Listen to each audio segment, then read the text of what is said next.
Assalamualaikum warahmatullahi wabarakatuh. Kami dari kelompok 6 akan mempresentasikan hasil kerja kami mengenai algoritma Minimax pada pengambilan langkah tic-tac-toe. Dengan anggota kelompok Muhammad Nasrullah, Roni Ragil Iman Khairul, dan Septa Al-Fauzan. Ruang masalah. Dalam permainan tic-tac-toe, jumlah pemain yang bermain sebanyak 2 orang. Salah satu pemain mengisi kotak dengan tanda lingkaran dan pemain lain akan mengisi kotak yang tersisa dengan tanda X. Tujuan dari permainan ini adalah masing-masing pemain harus mengisi setiap kotak yang tersedia dengan tanda X atau lingkaran yang telah disepakati sebelumnya. Jika salah satu pemain dapat menyusun 3 tanda yang sama pada kotak permainan, baik secara vertikal, horizontal, maupun diagonal, maka pemain tersebut akan memenangkan permainan. Namun apabila ke-9 kotak telah terisi dan tidak ada tanda yang tersusun sama baik secara vertikal, horizontal, maupun diagonal, maka permainan dianggap seri. Dari penjelasan permainan tic-tac-toe tersebut, dapat dibuat suatu permasalahan. Bagaimana cara mengambil langkah terbaik untuk memainkan permainan tersebut? Solusi yang diambil untuk menyelesaikan permasalahan tersebut dapat menggunakan algoritma search minimax yang dapat digunakan untuk memaksimalkan peluang dari pemain agar memperoleh hasil terbaik dari permainan ini. Definisi umum algoritma. Algoritma Minimax sendiri merupakan sebuah algoritma yang mendasari pola pikir langkah penyelesaian masalah dalam beberapa jenis permainan komputer, seperti tic-tac-toe, Othello, checker, catur, dan lain-lain. Pada dasarnya, algoritma Minimax sangat andal untuk menyelesaikan segala masalah dalam pencarian langkah untuk permainan komputer dengan jumlah kemungkinan penyelesaian yang kecil, seperti pada permainan tic-tac-toe. Tetapi, jika algoritma Minimax digunakan pada permainan dengan jumlah kemungkinan penyelesaian yang besar, seperti pada permainan catur, algoritma Minimax ini memerlukan waktu yang sangat lama untuk membangun pohon penyelesaian. Cara kerja algoritma. Misal terdapat permainan tic-tac-toe dalam kondisi sebagai berikut, seperti gambar di atas. Untuk langkah selanjutnya merupakan langkah dari X atau agen. Untuk mengetahui langkah paling optimal, maka dapat divisualisasikan sebagai berikut. Pada game tic-tac-toe dengan kondisi seperti ini, saya akan menggunakan perandaian pojok kiri atas sebagai 1 dan pojok kanan bawah sebagai 9. Selanjutnya, X memiliki 3 kemungkinan untuk mengisi ruang kosong, yakni ruang 6, 7, dan 8, yang mana ketika X mengisi ruang 7, seperti pada gambar paling kiri, permainan akan tetap berlanjut, dan saat X mengisi ruang 8, seperti pada gambar yang tengah, maka permainan berakhir dan X menang. Dan saat mengisi ruang 6, seperti pada gambar paling kanan, maka permainan tetap berlanjut seperti X mengisi ruang 7. Ya. Pada kondisi X mengisi ruang 7 dan game tetap berlanjut, maka O memiliki kemungkinan untuk mengisi ruang 6 dan 8. Jika O mengisi ruang 8, maka game tetap berlanjut, dan jika O mengisi ruang 6, maka game tetap berlanjut. Kemudian pada kondisi X mengisi ruang 6, maka O memiliki kemungkinan untuk mengisi 2 ruang, yakni ruang 7 dan 8. Jika O mengisi ruang 7, maka game berakhir dan O menang. Jika O mengisi ruang 8, maka game tetap berlanjut. Kemudian pada kondisi terakhir, maka X akan mengisi, pada gambar paling kiri, X akan mengisi ruang 6. Dan game dengan hasil draw. Kemudian pada kondisi kedua, X akan mengisi ruang 8 dan X menang. Dan pada kondisi terakhir, X akan mengisi ruang 7 dan hasilnya draw. Dari langkah terakhir tersebut, apabila hasil akhirnya X kalah, maka nilainya min 1 dikali N. N itu adalah ruang kosong. Kemudian apabila seri, maka nilainya 0, dan apabila X menang, nilainya adalah 1 dikali ruang kosong. Dari kombinasi paling kiri bernilai 0 karena kemungkinan terburuknya berupa seri. Meskipun terdapat kemungkinan X menang, di sisi paling kanan nilainya min 2 karena kemungkinan terburuknya O terdapat O akan menang pada saat jumlah kotak yang kosong terisa 2 kotak, sehingga nilainya dapat diambil dari rumus min 1 kali 2 sama dengan min 2. Dan untuk kombinasi paling tengah, nilai 3 karena X menang pada saat kotak kosongnya berjumlah 3. Dari ketiga pilihan pertama tersebut diambil yang nilainya paling besar untuk menentukan langkah terbaik yang harus dilakukan agar memperoleh kemenangan. Maka langkah yang diambil adalah langkah yang berada di bagian tengah. Atau pada kondisi kemungkinan pertama X mengambil peluang 8. X. Penjelasan sudah saya sebutkan sebelumnya. Lanjut Sikor. Baik, dari hasil visualisasi tersebut dapat dibuat pseudocode sebagai berikut. Yang pertama, kita mendeklarasikan agennya, dan yang kedua, dan selanjutnya membuat sebuah fungsi minimax dengan argumen pertama berupa game state atau state dari game yang saat ini sedang berjalan, dan player. Yang selanjutnya di dalam fungsi tersebut, pada baris paling atas, kita menginisiasi nilai dari variabel max player dengan letter atau simbol yang diambil dari agen.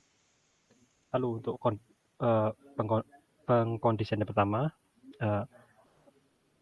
maksudnya percakapan pertama, apabila nilai dari player nilainya X, maka kita mendeklarasikan variabel other player dengan nilainya berupa O.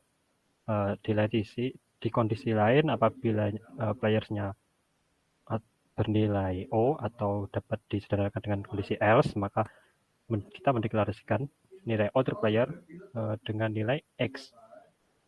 Lalu untuk kondisi if selanjutnya, apabila sebelumnya game state ini terdapat pemenang, maka dan pemenangnya tersebut berupa other player, maka kita mendeklarasikan nilai dari variabel empty square atau jumlah kotak yang kosong saat ini dengan nilai dari jumlah kotak kosong yang dari state game atau game state-nya. Lalu kondisi selanjutnya, apabila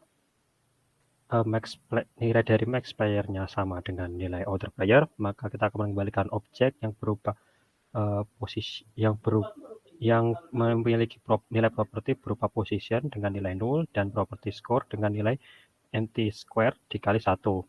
Di sini kenapa dikali 1 kan merupakan transaksi apabila agen memenangkan permainan. Dan untuk kondisi else-nya, kita akan mengembalikan nilai objek yang memiliki property position dengan nilai 0 dan skornya berupa empty square dikali minus 1, yang di sini merepresentasikan apabila agen kalah. Lalu untuk kondisi else if selanjutnya, apabila empty square dari gamenya berjumlah 0, maka kita akan mengembalikan nilai objek dengan property positionnya 0 dan skornya 0. Selanjutnya, setelah percakapan tersebut, kita mendeklarasikan variabel base atau kemungkinan terbaik dengan nilai awalnya berupa objek dengan property positionnya 0 dan skornya 0. Lalu untuk kondisi selanjutnya, apabila player nilainya sama dengan max player, maka kita akan menginisiasi ulang nilai dari variabel base player dengan nilai objek yang memiliki property positionnya 0 dan skornya negatif infinity. Kenapa negatif infinity? Karena di sini dengan memberikan nilai negatif infinity akan membuat agen mempunyai kemungkinan untuk memaksimalkan peluang kemenangannya. Dan kondisi else-nya, kita menginisiasi ulang nilai dari base dengan nilai posisinya sama 0 dan skornya infinity.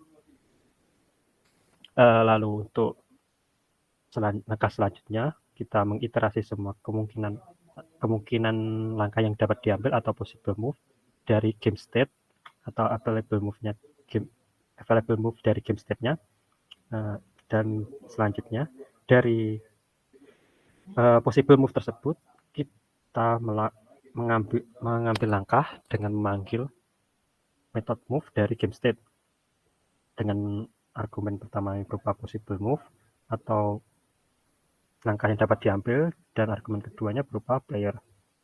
Lalu selanjutnya kita menginisiasi variabel simulation dengan nilai berupa fungsi atau metode minimax yang telah sebelumnya definisikan di atas, namun dengan argumennya berupa game state dan juga order player. Kenapa order player di sini? Karena dalam definisikan order player, maka kita mengasumsikan setelah agen mengambil langkah, maka yang mengambil langkah selanjutnya berupa player atau sang pemain. Dari langkah tersebut kita terus rekursif sehingga nilai dari simulasi terpenuhi, dan langkah selanjutnya setelah simulasi tersebut nilainya terpenuhi, maka kita akan mereset kembali state dari game. Yang pertama kita mereset nilai possible move-nya yang sebelumnya telah diisi pada simulasi minimax tersebut kembali ke string kosong. Dan apabila dari game state dari simulasi tersebut terdapat pemenang atau winner dari game state, maka kita akan meresetnya kembali ke nilai 0. Dan apabila dan selanjutnya dari nilai simulation, nilai dari simulation tersebut pada elemen position kita inisiasi nilainya dengan dari nilai possible move. Lalu untuk selanjutnya dari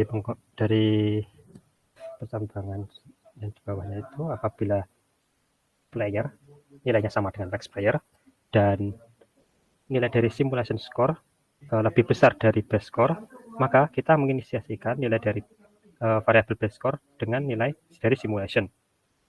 Lalu untuk kondisi else, apabila dari nilai simulation score-nya kurang dari base score, maka nilai dari base kita inisiasikan juga dengan nilai simulation. Dan pada akhir dari fungsi minimax ini kita mengembalikan nilai base yang akan berisi nilai dengan position terbaik yang akan diambil oleh agen dan dengan skor tertinggi dari hasil simulasi pada pengambilan langkah tersedia yang sebelumnya dilakukan pada looping for each. Dan untuk lebih jelasnya, di sini saya akan menampilkan hasil dari pengodean hasil dari pseudocode ini ke dalam program. Untuk sebelumnya, mohon maaf saya tidak bisa menampilkan semua program karena keterbatasan waktu, maka di sini saya hanya akan menampilkan dari kelas agennya saja. Yang pertama, di sini saya mendefinisikan 3 kelas dengan base kelasnya berupa agen, dan kelas kedua berupa ordinary agen atau bukan agen cerdasnya dengan metode random move. Karena bukan entitas cerdas, maka di sini ordinary agen hanya akan mengambil sembarang langkah secara random dari langkah yang tersedia. Lalu untuk smart agennya, saya mengextend dari ordinary agen. Lalu untuk move-nya sendiri, di sini mengambil argumen dari game state. Dan apabila jumlah dari langkah yang tersedia lebih dari 8 atau sama dengan 8, dengan kata lain masih kotak kosong yang terisi masih 0 dan ataupun 1, maka agen akan memprioritaskan mengambil langkah pada kotak kelima. Karena dengan mengambil langkah kotak kelima tersebut, maka agen akan memiliki peluang lebih besar dalam memenangkan permainan ini.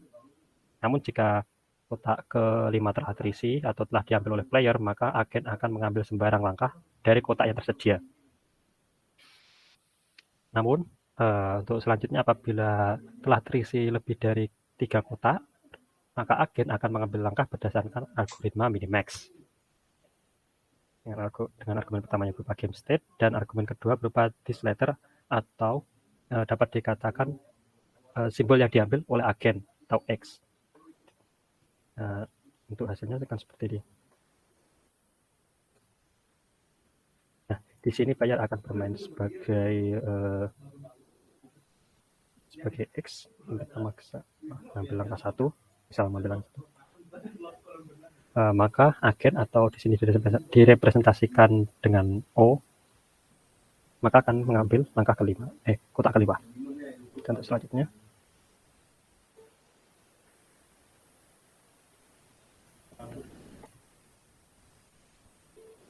Nah, di sini dapat dilihat agen memenangkan pertandingan dengan setiap langkah yang diambil adalah langkah paling optimal untuk dapat memenangkan pertandingan tersebut. Sekian presentasi dari kelompok kami. Ada kurang lebihnya mohon maaf. Wassalamualaikum warahmatullahi wabarakatuh.